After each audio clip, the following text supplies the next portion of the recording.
దేశంలో అతిపెద్ద స్టాక్ ఎక్స్చేంజ్లలో ఒకటైన నేషనల్ స్టాక్ ఎక్స్చేంజ్ అంటే ఎన్ఎస్ఈ త్వరలో ఈ భారీ ఆఫర్ ఫర్ సేల్కు సిద్ధమవుతోంది.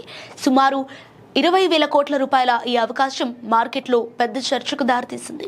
ఈ ఆఫర్ ఫర్ సేల్లో పాల్గొనాలంటే ఇప్పుడు ఎన్ఎస్ఈ షేర్లు కొనుగోలు చేయాలా అనే ప్రశ్న పెట్టుబడిదారులలో తలెత్తుతోంది. ప్రస్తుతం ఎన్ఎస్ఈ అనలిస్టెడ్ కంపెనీగా ఉండటంతో షేర్లు అనధికార మార్కెట్లో మాత్రమే ట్రేడ్ అవుతున్నాయి. అయితే నిపుణుల ప్రకారం ఆఫర్ ఫర్ సేల్లో పాల్గొనే అర్హత షేర్ల హోల్డింగ్ తేదీలపై ఆధారపడి ఉంటుంది. అంటే ఒక నిర్దిష్ట తేదీకి ముందే షేర్లు కలిగి ఉండాలి. అయితే దీనిపై ఇంకా స్పష్టమైన మార్గదర్శకాలు రావాల్సింది.